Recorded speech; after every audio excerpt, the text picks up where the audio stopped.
flipping through the newspapers, switching through multiple news channels, exploring different websites and online mediums for relevant news?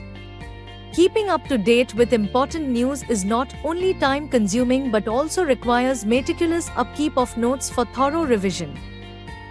With a limited period in hand and abundant resources to study from, do not let current affairs come in the way of your prelims success.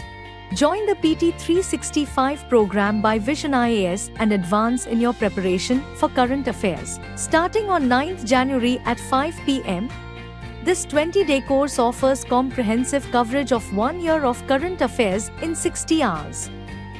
Join for improved knowledge with complete coverage of The Hindu, Indian Express, PIB, Economic Times, Yojana, Economic Survey, etc.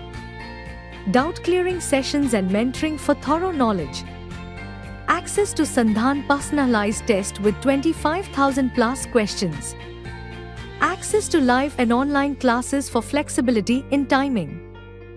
It's time to devote your energy to smart learning and not running. Enroll today and excel in UPSC prelims with a strong command of current affairs. Hello and welcome to this edition of News Today. Without delay, let's have a look at the headlines first.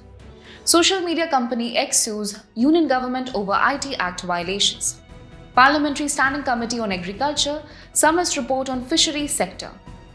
Fertilizers Committee warns against underfunding of nutrient subsidy schemes. Thriving deep-sea ecosystems discovered in Antarctica after iceberg detaches from George VI ice shelf. Transgenic mice in spotlight following US President misstatement on transgender mice funding. In a major legal battle, social media company X has taken the Union government to court, challenging its use of Section 79, Clause 3, Subclause B of the Information Technology Act 2000. The company argues that the government's approach sidesteps crucial safeguards under Section 69A. So, what's at the core of this dispute? Let's break it down. First, let's understand what Section 79 and Section 79, Clause 3, Subclause B entail. Section 79 provides intermediaries like social media platforms safe harbor protection, meaning they are not held liable for user-generated content. However, this protection is revoked under Section 79, Clause 3, Subclause B if an intermediary fails to block or remove unlawful content upon government notification. Now, how does this differ from Section 69A? This section specifically empowers the government to block content, but only on the grounds listed under Article 19, Clause 2 of the Constitution, which allows for reasonable restrictions on free speech. The Supreme Court's landmark Shreya Singhal judgment further clarified that content could only be censored through Section 69A's prescribed procedure or a court order.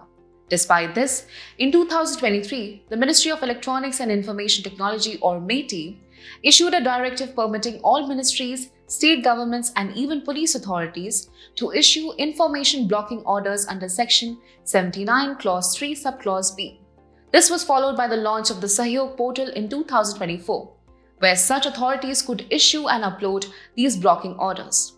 Company X has now raised serious concerns over this practice. It argues that this section does not grant the government direct content blocking powers, but merely outlines conditions for the loss of safe harbor protection.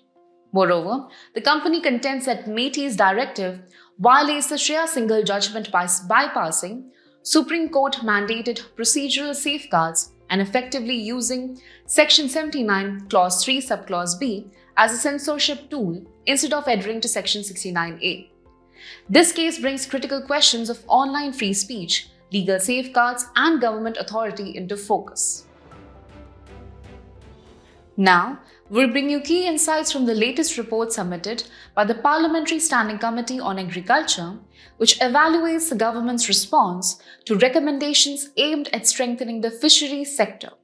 The report highlights crucial aspects such as employment generation, revenue enhancement, and policy recommendations to improve this vital industry. To begin with, let's look at India's standing in the global fisheries landscape. India is the third largest fish producing country, contributing approximately 8% to global fish production. Over the years, the sector's contribution to the agricultural gross value added or GVA has risen significantly, from around 4% to over 6.72%. Now, let's dive into the key issues highlighted in the report and the recommendations proposed by the committee. One of the major concerns is the lack of a dedicated research body. Currently, fisheries research falls under the Indian Council of Agricultural Research or ICAR, which lacks a sector-specific focus. To address this, the committee recommends establishing the Indian Council for Fishery and Aquaculture Research or ICFAR, ensuring a more targeted approach to fisheries research and innovation. Moving on, the regulation of juvenile fish harvesting remains a critical issue. Harmful practices like bull trawling and LED fishing are depleting fish stocks. The committee suggests the uniform enforcement of minimum legal mesh size or MLS regulations and a complete ban on destructive fishing methods to preserve marine biodiversity. Another crucial recommendation concerns interest-free loans for fishers. At present, only some states offer an additional 4% interest subvention under the Kisan Credit Card or KCC scheme. The committee proposes expanding interest-free KCC loans nationwide to support small-scale and traditional fishers. Post-harvest losses also present a significant challenge, with 20 to 25% of fish lost due to poor storage and processing infrastructure. To combat this, the report calls for strengthening cold storage, processing and transportation facilities under the Pradhan Mantri Matsya Sampada Yojana or PMMSY, ensuring minimal wastage and better market access. Another major concern is India's heavy reliance on imported L. vanamai shrimp broodstock. To achieve self-sufficiency, the committee recommends fast-tracking domestic broodstock development through ICAR, reducing dependency on external sources and boosting domestic production. Additionally, fish stocks are often washed away due to dam gate openings and heavy rainfall, leading to losses for fishers. To mitigate this, the report proposes introducing an insurance scheme for dam fishers, similar to the Pradhan Mantri Fasal Bima Yojana or PMFBY. Lastly, the report highlights barriers in fish exports due to sanitary and phytosanitary or SPS regulations, certification gaps, and inadequate traceability measures. To enhance export competitiveness, the committee emphasizes improving SPS compliance, certification processes, and traceability standards, ensuring better access to global markets. These recommendations, if implemented effectively, could transform the fisheries sector, benefiting fishers and enhancing India's standing in global seafood trade.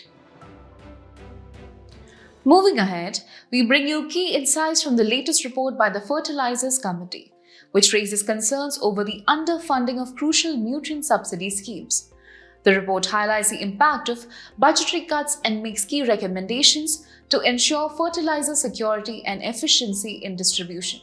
To start with, the committee observed that while the Department of Fertilizers had projected an outlay of approximately 1.84 lakh crore rupees for various schemes in 2025-26, the Ministry of Finance reduced its allocation by around 7%.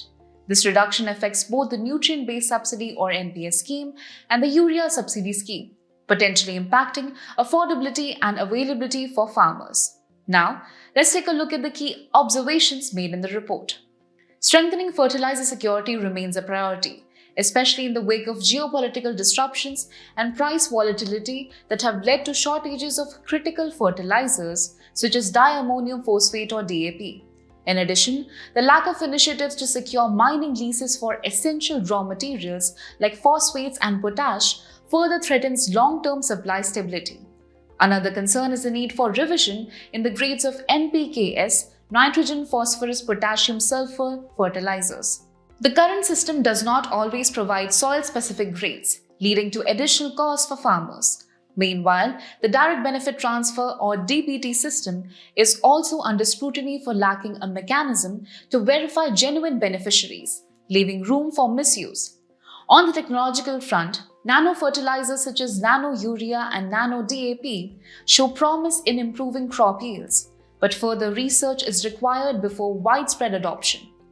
Moving on to the recommendations made by the committee. To ensure supply compliance and balanced distribution, the report suggests enforcing stricter supply regulations with penalties and prioritizing fertilizer allocation based on soil requirements. Additionally, the establishment of a Fertilizer Crisis Early Warning System or FCEWS has been proposed to predict shortages and maintain strategic reserves. For better targeting, the committee recommends integrating Aadhaar authentication with the farmer's registry and introducing dynamic purchase caps based on landholding size. Furthermore, the promotion of urea gold is encouraged to improve soil health, boost crop yield, and reduce dependency on conventional urea. Now, let's break down the policies under the Nutrient-Based Subsidy or NBS scheme and the Urea Subsidy scheme. Under the Nutrient-Based Subsidy or NBS policy, subsidy rates are fixed per nutrient for nitrogen, phosphate, potash, and sulfur, and are reviewed annually or biannually. The scheme covers 28 grades of P and K fertilizers, including DAP, monoammonium phosphate or MAP, and muriate of potash or MOP. While manufacturers set maximum retail prices, the government monitors them to ensure affordability. Additional subsidies are also provided for micronutrients like boron and zinc. Meanwhile, the Urea Subsidy scheme plays a vital role in ensuring affordable urea for farmers, which is crucial for food security. The focus remains on maximizing indigenous production and achieving self-sufficiency in urea supply. The committee's observations and recommendations underscore the importance of adequate funding, strategic planning, and policy reforms to ensure sustainable fertilizer availability. Moving on, a groundbreaking discovery has emerged from the icy depths of Antarctica. Scientists have uncovered thriving deep-sea ecosystems after an iceberg detached itself from the George VI ice shelf. This discovery is part of the Challenger 150 initiative, endorsed by UNESCO's Intergovernmental Oceanographic Commission under the Ocean Decade Action 2021 to 2030. So, what did researchers find? At depths of up to 1,300 meters within the mesopelagic zone, scientists observed flourishing ecosystems. Large corals and sponges were found, supporting a diverse range of marine life, including icefish and giant sea spiders. What makes this even more astonishing? These ecosystems had been trapped beneath a 150-meter thick ice sheet for centuries, completely cut off from surface nutrients, elements considered essential for deep-sea life. Even more exciting, researchers identified several new species. Among them were giant sea spiders, octopi, the massive phantom jellyfish, which can grow up to a meter wide, and ancient, vase-shaped sponges that could be hundreds of years old. Now, let's take a step back and understand deep-sea ecosystems. Defined as a marine environment below 200 meters, these areas exist in the aphotic zone, where sunlight fades, making up 90% of Earth's marine habitat and forming the planet's largest biome. These deep-sea regions host unique ecosystems. The abyssal plains, characterized by dark, muddy seafloors, sustain species like sea cucumbers that rely on marine snow, organic material drifting down from the ocean surface, which also plays a key role in carbon sequestration. Then, there are hydrothermal vents, hot mineral-rich towers where species like tube worms and yeti crabs survive by relying on chemosynthetic bacteria rather than sunlight. And finally, whale falls, where a sinking whale carcass creates a temporary but thriving ecosystem, attracting scavengers such as hagfish. Beyond their biodiversity, deep-sea ecosystems have remarkable adaptations.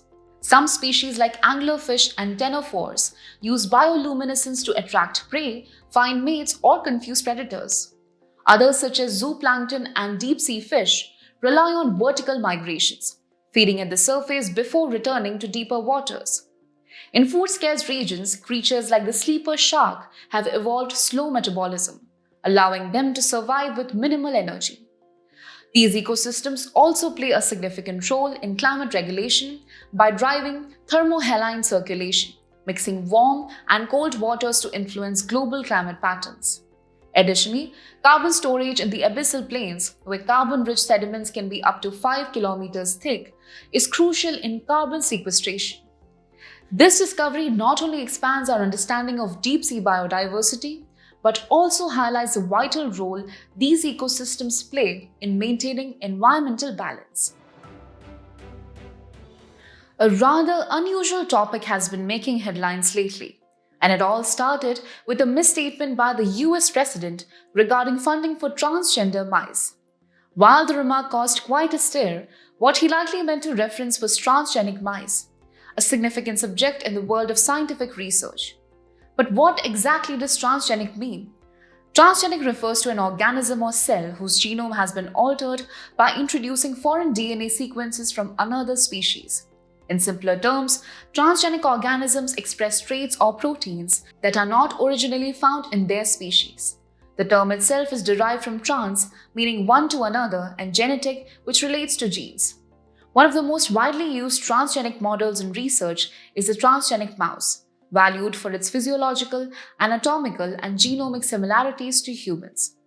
This model plays a crucial role in understanding biological processes, modeling human diseases, and even developing medical treatments. The applications of transgenic organisms are vast. In understanding normal physiological processes, transgenic mice have been developed to study metabolism and blood cell production. In disease research, transgenic pigs serve as models for studying conditions like Alzheimer's.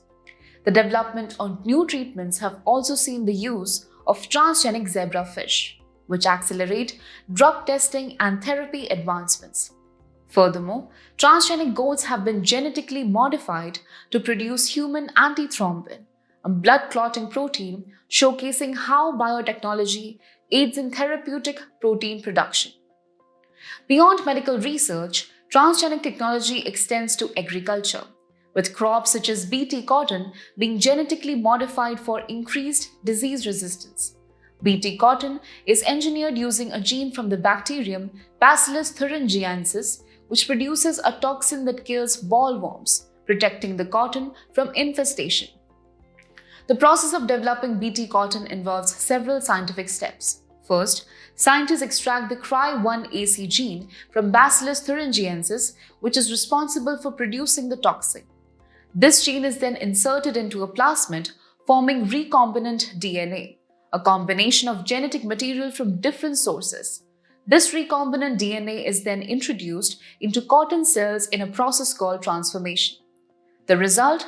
A transgenic cotton plant capable of producing cry protein, which acts as a natural pesticide against bollworms. This genetic modification significantly enhances agricultural productivity and reduces the dependency on chemical pesticides. While transgenic technology offers numerous benefits, it also comes with challenges. Ethical concerns regarding animal welfare and unintended consequences of genetic modification remain a topic of debate. Additionally, environmental risks such as the potential disruption of ecosystems by transgenic organisms raise concerns among scientists and environmentalists alike.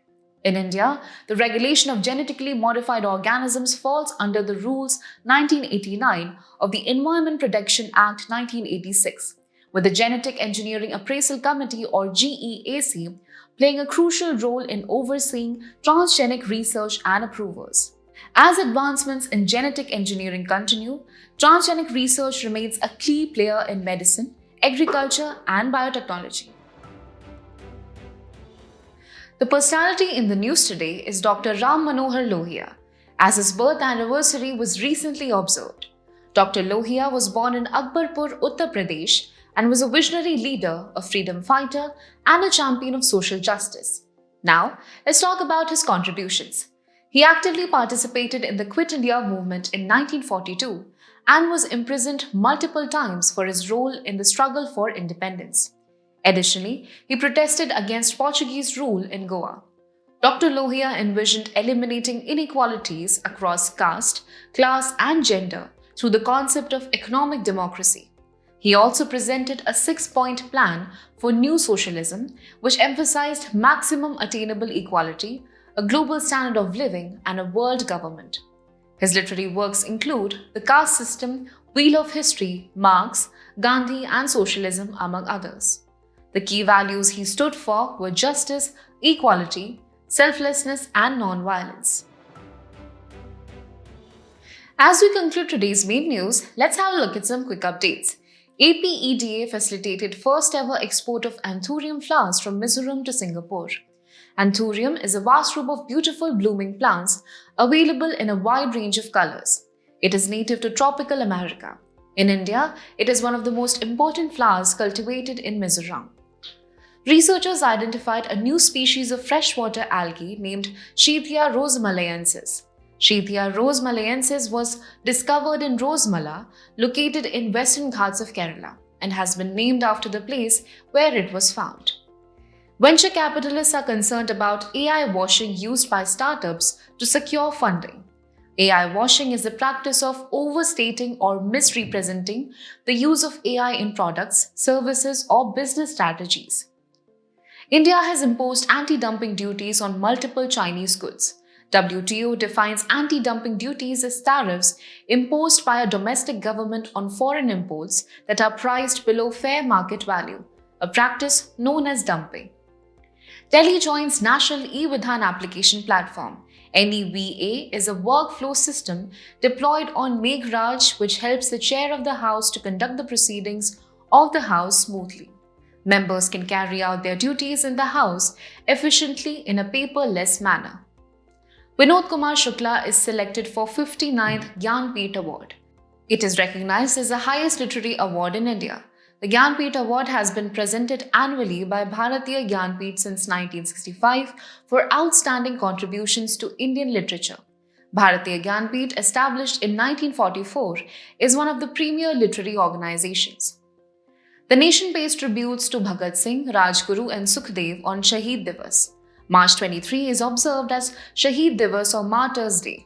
The day commemorates the execution of 3 revolutionaries in 1931 for the murder of British police officer John Saunders. Scientists have discovered the berkylocene, the first organometallic molecule to be characterized containing the heavy element berkelium. Molecules which contain a carbon-metal bond are known as organometallic compounds. Before we sign off, let's challenge your understanding in today's installment of Test Your Learning.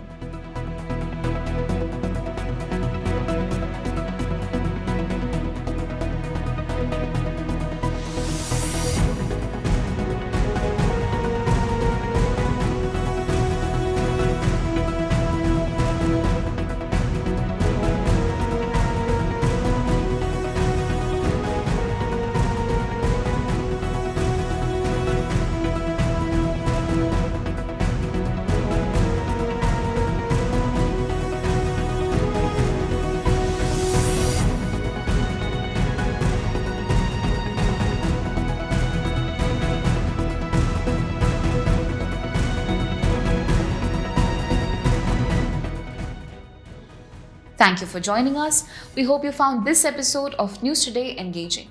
For the solutions to the quiz and to access the PDF version of News Today, remember to visit the provided links in the description.